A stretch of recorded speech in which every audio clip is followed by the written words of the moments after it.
Hello friends, good morning. നമ്മുടെ Kerala TV സീരിയലിലേക്ക് എല്ലാവർക്കും സ്വാഗതം. അങ്ങനെ ശ്രുതിയും കൂടി മുറിയിൽ സച്ചിയെ പറ്റി പറയുന്ന കാര്യങ്ങളെല്ലാം രേവതി പുറത്ത് വന്ന് നിന്ന് കാണുക കേട്ടോ, കേൾക്കുക കേട്ടോ. അപ്പോൾ സച്ചിക്ക് മുന്നേ കള്ളനെ അറിയാം, സച്ചി ഇത് കള്ളനെ കൊണ്ട് മോഷ്ടിപ്പിച്ചതാണെന്ന് വരെ ശ്രുതി പറഞ്ഞു. അപ്പോൾ ശ്രുതി പറഞ്ഞു, ഏയ് അങ്ങനെയൊന്നും ഒരിക്കലും സച്ചി ചെയ്യില്ല എന്ന്. അപ്പോൾ ശ്രുതി എന്തിനാ അവനെ സപ്പോർട്ട് ചെയ്യുന്നതെന്ന് നേരത്തെങ്കിലും ശ്രുതി ചോദിച്ചു. സച്ചി ഒരു മുൻകോപക്കാരന് വഴക്കടിക്കും, റൗഡിയെപ്പോലെ അടിപിടിയൊക്കെ കൂടും, പക്ഷേ അവൻ ആരുടെയും കാശൊന്നും മോഷ്ടിക്കില്ല എന്നുള്ള കാര്യം ശ്രുതി അന്നേരം പറഞ്ഞു. ഇതൊക്കെ രേവതി പുറത്തുനിന്ന് കേൾക്കുക. അപ്പോൾ ശ്രുതി ഇങ്ങനെ ശ്രുതിയെ തുറച്ചു നോക്കുമ്പോൾ, അല്ല നീ എന്തിനാ എന്നെ ഇങ്ങനെ തുറച്ചു നോക്കുന്നതെന്ന് ചോദിച്ചു ശ്രുതി. ഇല്ല ശ്രുതി, സച്ചിക്കും ആ കള്ളനും തമ്മിൽ എന്തോ ഒരു കണക്ഷൻ ഉണ്ടെന്ന് ശ്രുതി പറയുക. കണക്ഷനോ? അപ്പം ചോദിച്ച ചോദ്യങ്ങൾക്കൊന്നും ശരിയായ രീതിയിലേ അല്ല സച്ചി മറുപടി പറഞ്ഞു എന്ന് ശ്രുതി പറയുമ്പം, അവൻ പറഞ്ഞിരുന്നല്ലോ അവനെ പരിചയമുള്ളൊരു പോലീസുകാരൻ അവനെ പൈസ ഏൽപ്പിച്ചതാണെന്നുള്ള കാര്യം. സച്ചി പറഞ്ഞത് കള്ളമാണെന്നും ഒരു പോലീസുകാരനും അങ്ങനെയൊന്നും കൊടുക്കില്ല എന്ന് ശ്രുതി പറയുക കേട്ടോ. ഒന്നെങ്കിൽ കോടതി മുഖേന കാശ് നൽകും, അല്ലെങ്കിൽ കോംപ്രമൈസ് ആക്കി ആൻറ്റിയെ വിളിച്ച് കാശ് ഏൽപ്പിക്കുകയാണ് ചെയ്യുന്നതെന്ന കാര്യവും ശ്രുതി പറഞ്ഞു. ഇതൊക്കെ രേവതി കേൾക്കുക. അല്ലാതെ സച്ചിയെ ഒരിക്കലും കാശ് ഏൽപ്പിക്കില്ല എന്നും പറഞ്ഞു. ശ്രുതിയും നിന്ന് ഇങ്ങനെ ആലോചിക്കാൻ തുടങ്ങി. ഇതിലെന്തോ കള്ളത്തരം ഉണ്ടെന്ന കാര്യവും പറഞ്ഞു. ഒരു നാളത് പുറത്തു വരും, ശ്രുതി നോക്കിക്കോളാൻ പറഞ്ഞു. അങ്ങനെ അതും പറഞ്ഞ് ഇവർ ചർച്ച ചെയ്തുകൊണ്ടിരിക്കുന്ന സമയത്ത് രേവതി അത് കേട്ട് അവിടെ നിന്ന് അങ്ങോട്ടേക്ക് പോകുക കേട്ടോ.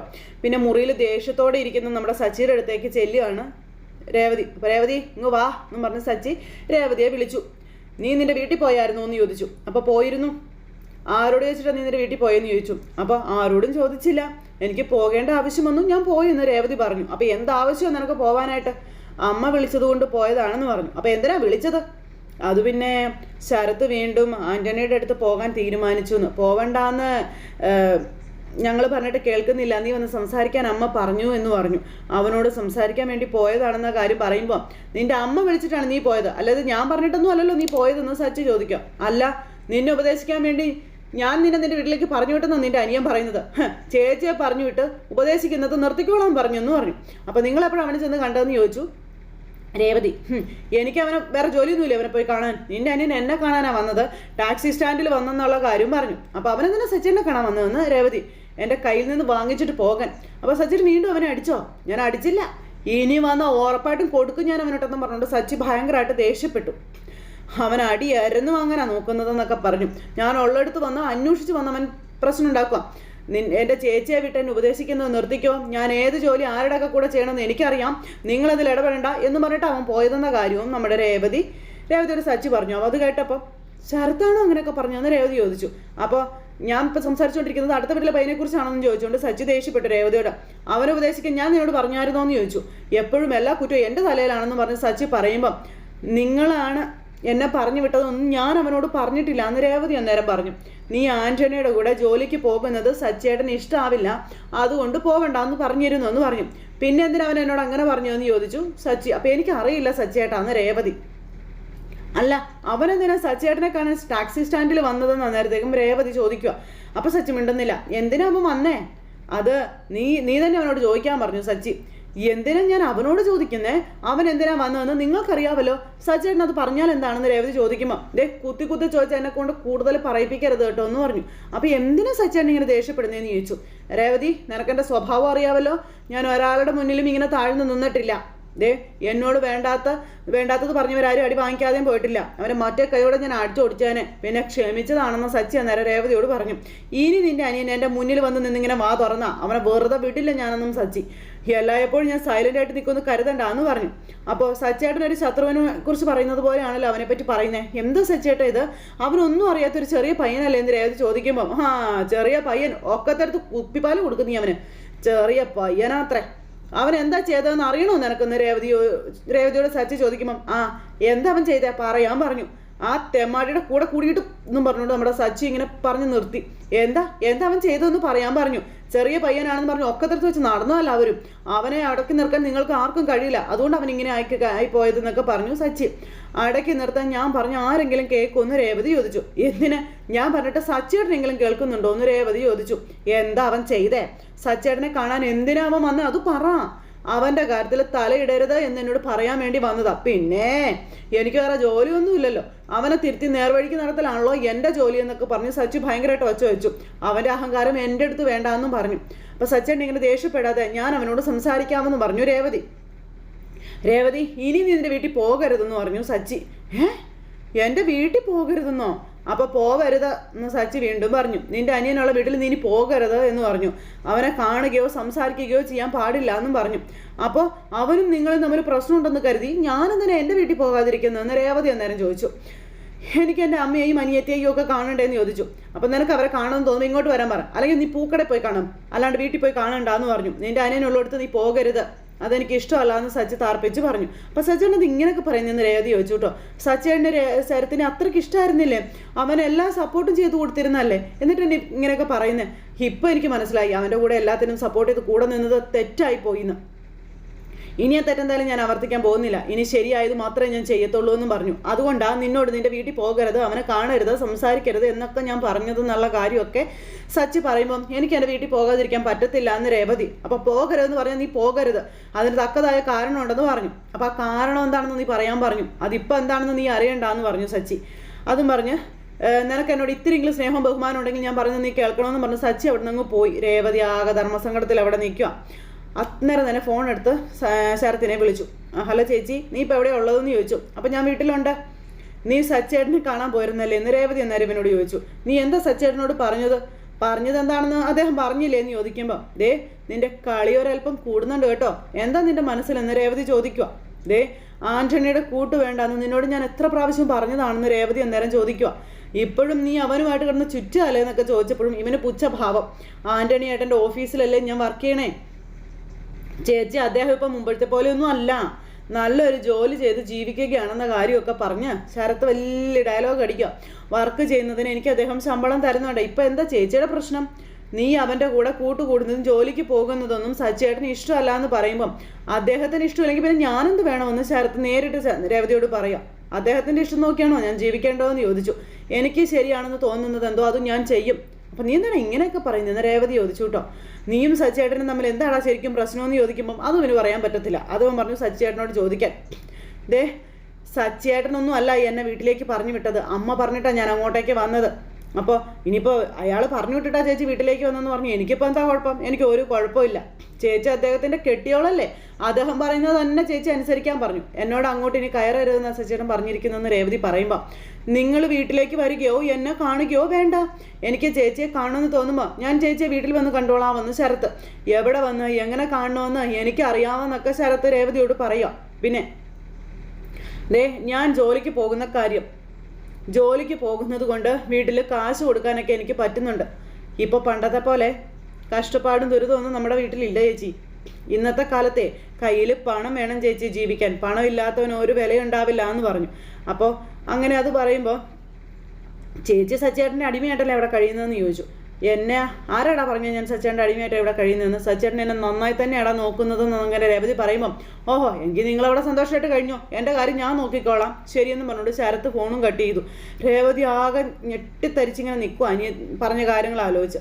അത് കഴിഞ്ഞ് പിന്നെ കാണിക്കുന്നത് നമ്മുടെ ശ്രീകാന്തിനെയാണ്. ശ്രീകാന്ത് ഇങ്ങനെ റൂമിലിരിക്കുമ്പോൾ വർഷ ശ്രീകാന്തിൻ്റെ അടുത്തേക്ക് ചെല്ലുന്നു. പിന്നെ രണ്ടുപേരും ഒന്നും രണ്ടും പറഞ്ഞ് അങ്ങോട്ട് ഉന്തും തള്ളും വഴക്കൊക്കെ ആയി, തലേൻ്റെ അടുത്ത് ഏറായി. അങ്ങനെ രണ്ടുപേരും ഭയങ്കര വഴക്കും അങ്ങോട്ടിരിക്കാം. അപ്പോൾ മിണ്ടുന്നില്ല, മെസ്സേജ് അയച്ചാൽ അങ്ങോട്ടും ഇങ്ങോട്ടും സംസാരിക്കുന്നത്. അപ്പോൾ പോകുന്ന കാര്യങ്ങളെപ്പറ്റി വർഷം ഇങ്ങനെ വീണ്ടും പറയുന്നു.